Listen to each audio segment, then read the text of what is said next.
An all-new a major organized crime bust. 23 people under arrest now accused of stealing guns and cash. Today, police revealed 4 organized crime groups are wreaking havoc. From aggravated robbery to kidnapping, burglary, and more. Let's take a look at this. New pictures from court documents in this case. These are a few of the people who have been charged, and investigators say the money, tens of thousands of dollars, is all stolen. FBI, open up!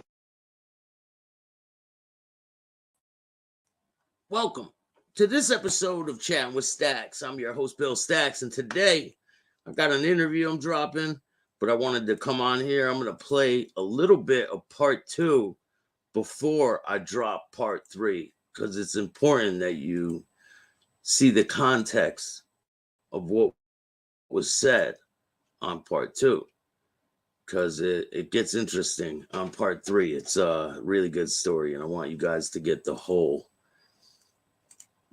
thing. So here is the end of part 2, and we'll get into part 3.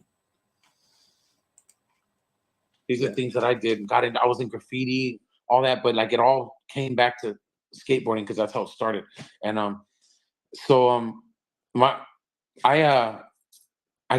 found out about them throwing the ball at my son. He cried, and then when he, my son never cried, but they made my son cry.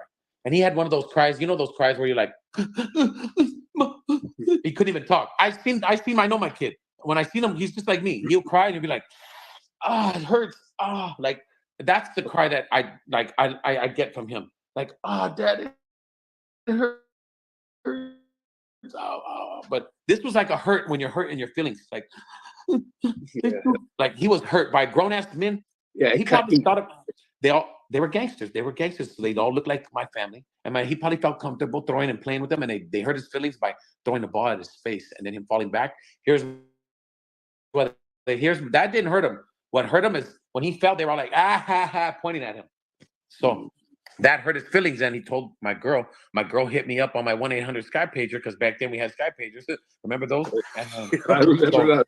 So here I get the call in a hotel in Germany, and I'm like, what the fuck?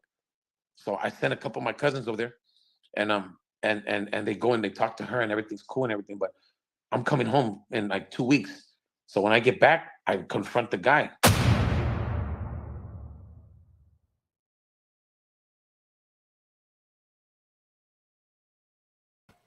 All right, so that was the end of part 1, and now I'm going to play you part 3. Shout out to everyone that takes the time to watch this show. Dennis, what's up? Baywatcher, how are you? This one is very entertaining. Now, let's see if this one will work, because earlier it wasn't working. But we'll see right now. I have a ton of content I'm dropping. Let's get into it. Son. Yeah, I remember your son too, and I didn't even mention it. I didn't mention the throwing the ball. But he goes, yeah, man, he was drinking, and he was like, I remember my homeboy threw a ball at your son, made him cry. And that was it for me. And he said that. I threw on my boots, jumped down, and I attacked him.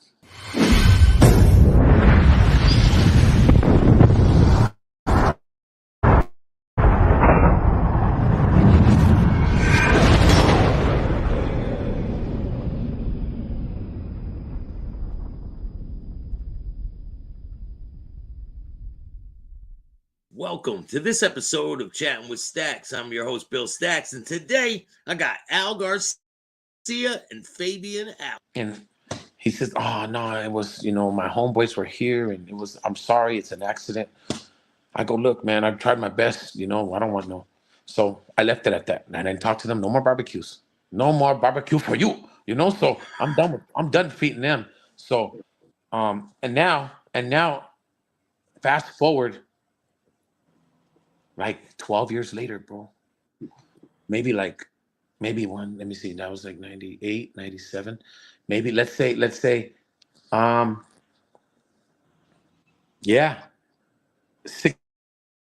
years later, 7 years later, I'm in prison. And the guy, one of the guys that was standing there that threw the ball at my son's head was in prison with me And I didn't want to sell up with him in the first place because I go, oh man, he's from there. It's already gonna be all bad because we don't get along. So especially in prison, it's a lot different. but Than we're in the supposed to street. get along in prison. You understand the rules are like you have to get along because under the Sureño rule we have to. But in the streets we don't got to. But in there you do. So I go along with the program and I'm just like, you know what? This guy's a devil worshiper. He fucking doesn't like me reading the Bible. He makes fun of me and like, you know, but I could take all that. That's cool. He had life without, he's an LWAP, life without the possibility of parole, LWAP. And me, I was going home and like I'm going home like shit. Right for him, it was like right around the corner. He was telling me all day. So it was always like he didn't like me from the gate, just when he finds out where I'm from. But coming to talk to him and finding out that he lived in Panorama City, or he lived right around Panorama City, and and so I go, do you know that guy? He was my neighbor. He's your homeboy, my neighbor. He goes, yeah, I used to be there. Oh, well, guess what? I lived next door. Oh, he goes, oh, wow. You were next door? I might have seen you there. You had a kid and a girl? And like, so I'm saying it in a good way. He was being disrespectful and he was drinking and he was trying to get under my skin. And he was like saying, you were with that girl with the big tits and the green eyes. Hey, she was fine. And your son. Yeah, I remember your son too. And I didn't even mention him. I didn't mention the throwing the ball. But he goes, yeah, man, he was drinking and he was like, I remember my homeboy threw a ball at your son, made him cry. And that was it for me. And he said that. I threw on my boots, jumped down, and I attacked him. He's on the bottom bunk. Yeah. But I let him get up. And we threw blows. I didn't attack him with my knife. I threw blows with him. So I'm boxing with him. And I used to be a pretty good boxer. So I took up wrestling in school after I learned how to box.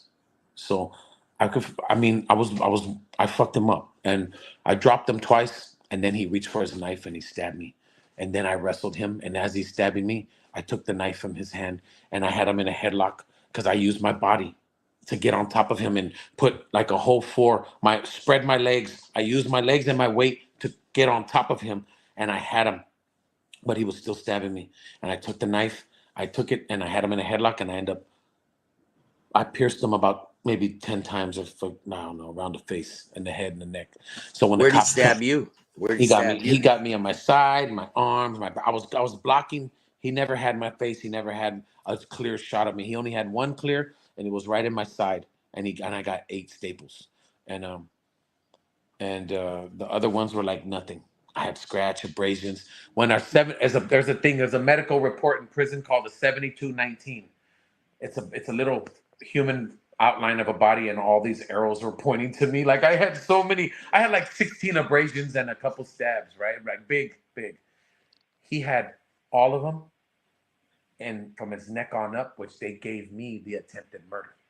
But they because it was in his head. Because anywhere from your neck on up is considered attempted murder. From your chest down, it's an assault.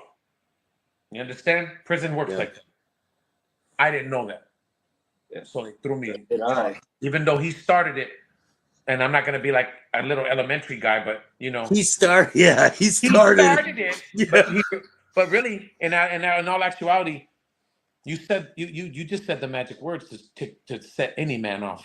You know what I mean? Yeah. So with that, I stand firmly by my thoughts and my actions, because any man is going to react to something that you say that is really he loves and passionate about, and like that's you're talking about my kid and my girl, you know. Yeah. So it's just some things you don't do. Hey, and you don't do that when we're in prison when we got knives all around us. So yeah, they gave me. So I ended up doing 9 years instead of the 7 I was supposed to do. I was supposed to do 6.5, and then I ended up doing 9, man. So you got 2.5 more years tacked onto your sentence. Yeah, but it was all worth it. You know, he's got to look in the mirror and see that every day. Like, yeah, when I shower, I look at it, but he got to look in the mirror. Yeah. So he'll always remember me. But you know, I'll always remember him too. And like, it was a bad time, and I feel it was worth it because you stand your ground. You believe in something. And a lot of people right now just don't believe in shit and don't stand for nothing. And I got some family and friends that don't stand for shit. And they gotta believe. I love when people just, hey, well, how'd you get that mark in your face? Well, shit, man, the dude was, I was fighting for what I stand for and believe. Shit, good for you, homie. Good for you. Yeah, family protect family. It's family is everything, but you know, family be the ones to. You gotta the knife the deepest. be careful, because that's a fine line right there. Sometimes family will be the ones to throw you a curveball, and you got to know how to hit that ball. You know what I mean? Or let it go. Not all family is family, brother. Let me tell you. Yeah. Because some family is out to get you, and some family is out to turn on you. They'll turn on you, and maybe, just because we share the same parents or whatever, doesn't mean that fool don't got it in for you, or that person doesn't want to they don't have your back. And I think there's a lot of jealousy between families too. I got a lot of people that are, I got a lot of people like that are not my blood, that I consider people that are not my blood, my family, sometimes even more. Just depends, because I love my family, don't get me wrong, but sometimes drugs and your situation, your living environment or whatever could, they could, it sometimes alters things in here to make them turn on you, or maybe they just don't agree with your beliefs. And like, I'm going to stand strong, and I'm going to stand proud and strong on my beliefs. Skateboarding, they don't understand. I've had a disconnect in my family. They just don't see why you're so just obsessed and infatuated with skateboarding for all these decades. And they're like, get a real job, get a real corporate job or something, right? Dude, yeah, they don't understand. I'm going to now make my way into the film industry, and they didn't understand that. So well, but you're a skateboarder. But I always loved to write. I have always been a writer since I was 12. As I started skateboarding. How have you guys stayed connected over the years? Well, dude, we just reconnected. We recently just reconnected, actually, Bill. I mean, it's funny because I think the last time we were talking about this, Fabe, you and I skated Los Feliz, when we go skate the hips there, like we're talking 92, 93. Yeah. And Fabian and I turned pro at the Back to the City contest, which I touched on a little bit. Remember, Bill, in the last interview. What year was that? And Fabian was there too. So we hung out then, and Fabian had already turned pro. I was turning pro at that contest, which was the biggest contest you would want to turn pro at. I mean, I would compare it to like the Street League of today. Yeah, it was huge. San Francisco. A huge venue. I mean, there were over probably maybe 10,000 spectators. Dude, it was big. It was big. All the industry, figureheads were there just in a line. I mean, you had, Mike Ternansky, rest in peace, Steve Rocca. Everybody was there. I remember I remember Kareem Campbell bungee jumped for the first time there. And I was back to the city. I remember that shit. I remember hearing about that. I didn't see it, but I remember just seeing it was crazy because that was Jason's last contest. That was became a big actor after that. One song before he dived into Mallrats. So, and I remember him talking. I'll never forget. He was talking to Lance Mountain up on the bank, which was a roll-in, and he was saying, "This is it. This is my last contest. So I don't care how I do. I'm just gonna go out there and have fun."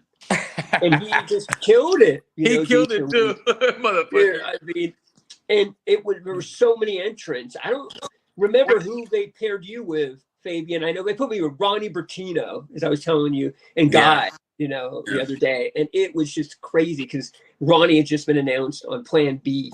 He had left behind, and I'm thinking, oh my God, they're putting with Ronnie Bertino. Dude, it's like, but I held my own. He's fucking crazy. I love that dude. I did better, and I'm sure you agree. We did better I think in pro contests because castle contests, like we were talking about, man. They were tough. Somebody just called me right now. Yeah. Who called? Hello. Yeah. Hello, guys. Still going. Yeah, you're right. No worries. So I mean, it was just crazy because I think and I always say this to people, like pro contests are much easier, even now, than AM contests, because AMs are out for blood. We're hungry. And I mean, and we had such these like competitors during the Castle days. I can go down the list. I mean, they were just like out there, man, to take it. you know, and stuff. And it was a little bit more, not going to say lax or chill, but the pro contest, I always just felt, because I can't hear you guys. Treating contests. Can you hear me? Yeah, we can hear you. Hey, Fabian, go out and come back in. Wait. Go out and come back in. Hit the link again. It'll restart it. Can you hear me?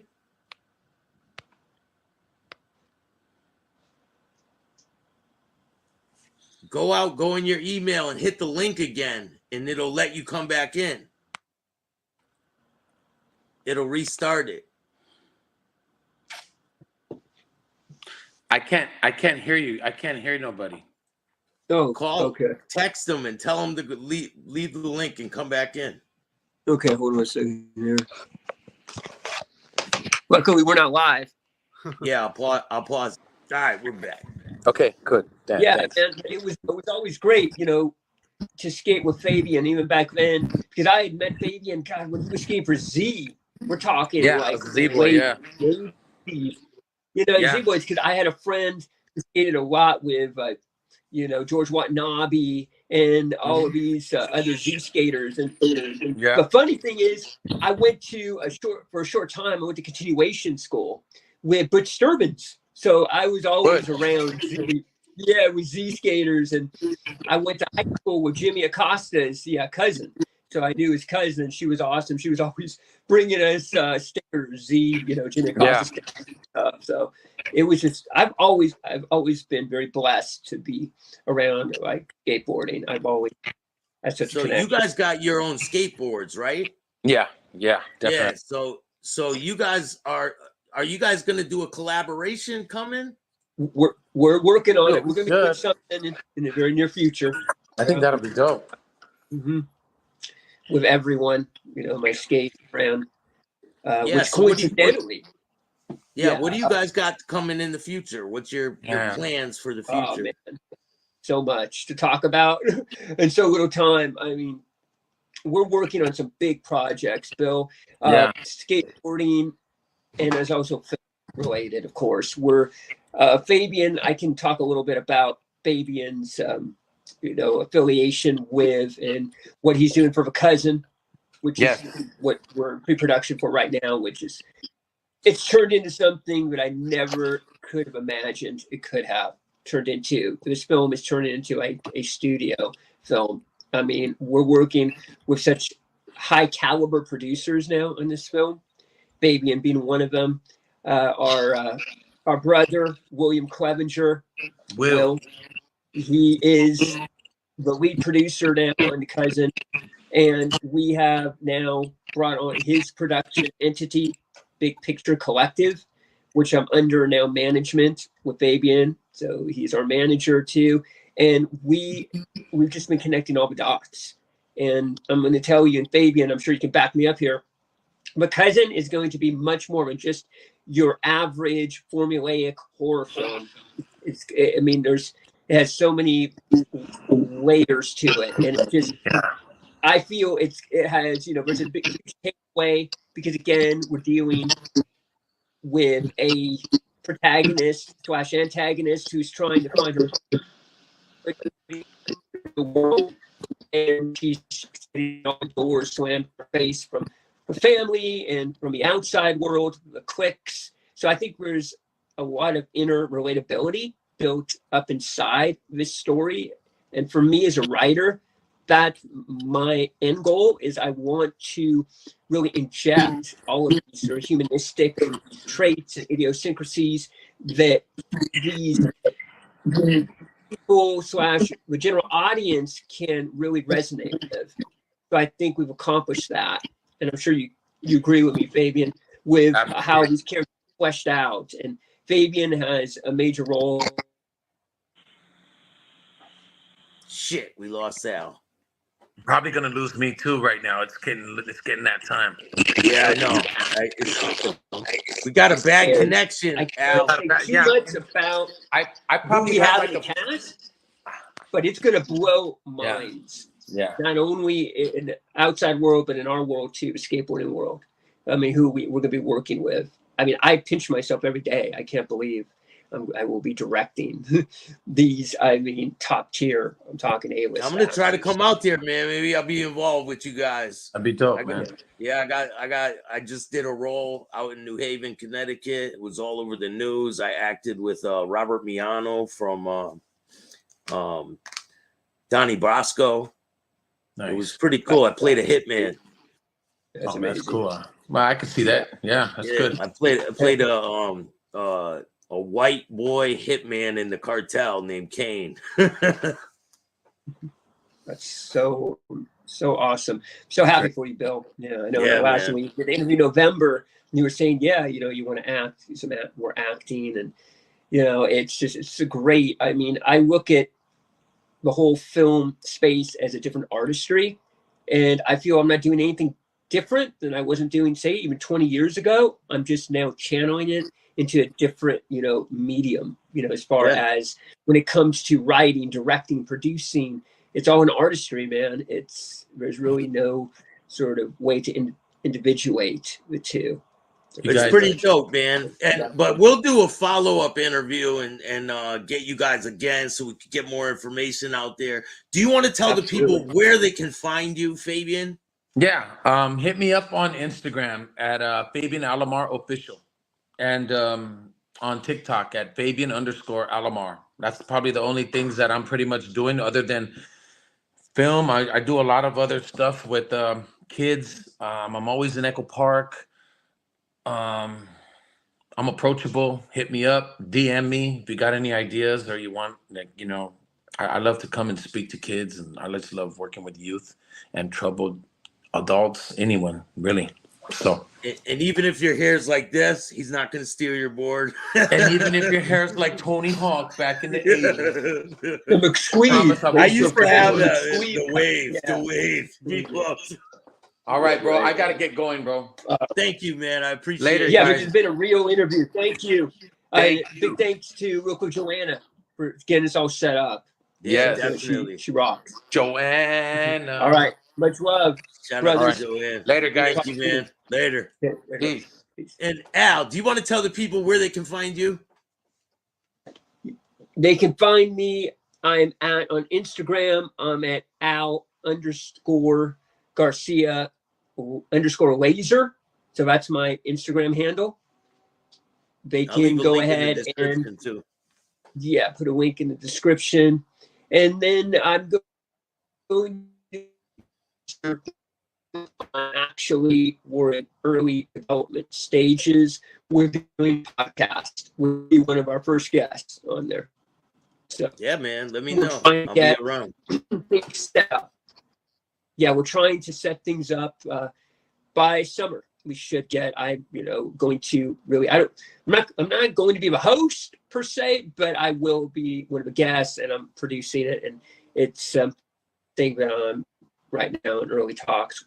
Baby and I are kind of just right now trying to brainstorm some ideas, and we're working with Will Clevenger on that. Yeah, that'll be great, man. Who is our manager? Yeah. So, but yes, I mean, I look forward to hearing it, bro. To come. Yeah, we have such an amazing, stellar cast for The Cousin that we'll be able to talk about on the next interview. It will be released, so we will let you know, or I will let you know when it hits the trades. Because people are going to really be excited to hear who's involved in this film. Definitely, and I'll get this out to the people. It's always I really a pleasure. appreciate you, man. Yeah, man. Ditto. And anytime, I love coming on your show and just, chopping it up with you. And Fabian is such an amazing skater person. He's been through a lot, and I mean, it's just amazing to see how he turned his life around with just acting. I'm telling you, skateboarding in many ways saved my life because I suffer from such a low self-esteem, as I said before in a past interview. So in many ways, it did the same thing for me in a different, again, you know, setting, but it did, it really had an impact. And had it not been for skateboarding and my family's support, you know, I'm going to be here talking to you, and I, you know, wouldn't have still my name on a board. I mean, it's just an amazing thing to still be a part of the skateboarding, you know, culture. It's an honor. Yeah, bridges You know, the gap for a lot of relevant. different people and different ethnicities throughout the, you know, different demographics. It's something people can connect with. It is. It truly is. And, you know, I believe it's all about giving back. And so I'm working on some things, some big things for this year, towards the end of the year. And I'm working on getting a skate park getting built in my hometown of Lakewood, California. That's dope. Because we have skate parks in all the cities adjacent from, you know, Bellflower. We have Cerritos, Long Beach, but Lakewood is where it all began for me. And I feel that there needs to be a skate park in Lakewood. I mean, there's been so many skateboarders since that have come out of Lakewood. Since I sort of you can hold contests and all that stuff for the kids down there, man. Yeah, it all traces back to Lakewood. And in the next interview, we can get into that, because like I said, I know you're a huge Jason Lee, you know, fan and all that, and all these skaters that would just come over from Orange County and skate in Lakewood. And that's how I was able to really connect with all these amazing skaters at such an early stage, you know, in my life, when I just sort of unearthed skateboarding. But we also have a huge film that's the next one after My Cousin that we're going to be diving into. We have been in pre-production on this film for decades, and I think the timing couldn't be any better, and that's Skate God. So that will be for the next interview, because I really want to talk about a film that is really just has all of the threading of the two things I love the most in this world, which is, you know, film and skateboarding, cinema and skateboarding. So it's the best of both definitely worlds. I look forward to all the things you got to come in the future, man. And I really thank you for coming on the show. I appreciate you. Thank you again. And anytime. The link will be in the description of this video if you want to check them out. Is there anyone else you want to give a shout out to before we go? Just a shout out to, you know, everybody, the cast. We have a crew of A Cousin, Will Clevenger, Joanna, of course, you know, for again introing us. And yes, Lou Race, a great mentor and somebody who really showed me the ropes early on when I was, you know, pretty much wet behind the ears and didn't really know how things worked and all the inner workings really in Hollywood and film, and to be able to get to the place I'm at now. So a big shout out to Lou Race, who, by the way, worked with Steven Spielberg on Temple of Doom. So, I mean, right there, having someone like that sort of guide you, I mean, that's just... It's iconic, man. Yeah, so I'm really just now, I love skateboarding, and I'm always going to skate and be a skateboarder. And I feel that, you know, it's just now I am so immersed in the film arena and just wanting to just keep up with all of his storytellings. I have so many stories to tell, and I look at now all of my scripts as skateboarding tricks or NBDs, as I said before. Yeah, you know, like I said, I'm doing the same thing that I did as a skateboarder. I'm creating, and so I'm not doing anything different that I was doing, you know, when I picked up a skateboard. Well, that's dope, but man. I skate all the time. I go crazy if I don't get on my board in a day. I mean, I have to get on my board at least once a day, and I have weekends that I carve out time. And as you see, it's right here next to me. I take it everywhere, to set everywhere. It's right next to me when I'm directing everything, because, you know, it keeps me centered, keeps me grounded. And it's a reminder of where I came from, because I think that's really important. And I think that a lot of people that get into a different artistry, they forget where they came from. Once they reach, you know, the apex, they just completely get jaded. And I promised myself a long time ago that was not going to be me. And that's why I think about skateboarding, and probably even more now. And film, you know, that's pretty scary, because, as you know, I used to film every time I'd go out and skate. I had a filmer, or I have someone filming me, because I just really felt, once the camera's on, you know, you better be on your game. You got to be, you know, you got to bring your A game. So I think that it's kind of, when I think of it, the irony to that is, and now I'm working as a director in the film area with lights, camera, action. So it's all about being on camera for me. So great. But thanks again, Bill. Much love. I look man, forward and, to seeing it, man. I look forward to seeing everything you got going on. I'm always excited to come on your show, and I'm looking forward to many more interviews. You know, and definitely. I'll be bringing on some more of my homies to do interviews. Yeah, let me know, man. You take care. If care, you guys man. like this show, hit the like button, subscribe, hit the notification bell so you can get my videos every time they drop. If you don't like this podcast, too bad. Start your own. I hope you guys like that interview. There's a lot more to come. I dropped some content over on Patreon. Go check it out. I got a new video dropping tomorrow morning, and we might have a special guest.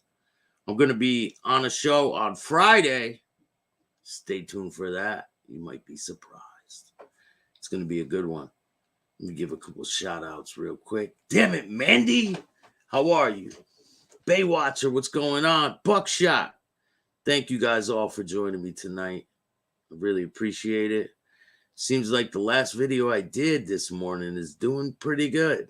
It's got like 2,200 views. So don't worry, I got content just like it on the way. It's quite interesting how all of this is transpiring. But I thought you were my friend. Maybe delusional minds, you know? And if you don't like the podcast, you could go drink some EG vodka. Oh, yeah, and EG vodka is a shitty brand in my thoughts. That's just what I'm thinking. But hey, thanks, Buckshot. Tons of content on the way. Shout out to Derek Galanis. He's a controversial one. But you know, over here, we don't give a shit. We get the real stories out there, and we don't care what people say. And that's the bottom line. Remember, it's mind over matter. I don't mind, because they don't matter. And we're going to be going over Gene Barillo's little heist recently, stealing money from going on a platform. And he stole the money, never did the interview.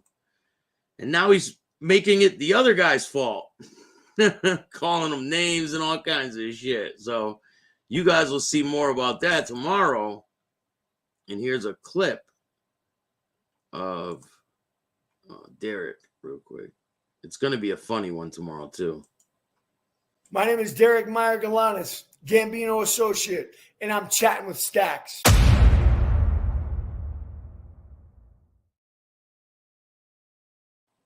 Boom. Some people might not like that one, but guess what? Too fucking bad. Make sure you guys go check out the Patreon. New content just uploaded. And there's a lot more on the way. I'll see you guys tomorrow morning, sometime around 11. And big things on the way. Stay tuned. It's about to get real. And remember, don't be a bitch. And all new at 5, a major organized crime bust. 23 people under arrest now accused of stealing guns and cash. Today, police revealed 4 organized crime groups are wreaking havoc. From aggravated robbery to kidnapping, burglary, and more. Let's take a look at this. New pictures from court documents in this case. These are a few of the people who have been charged, and investigators say the money, tens of thousands of dollars, is all stolen.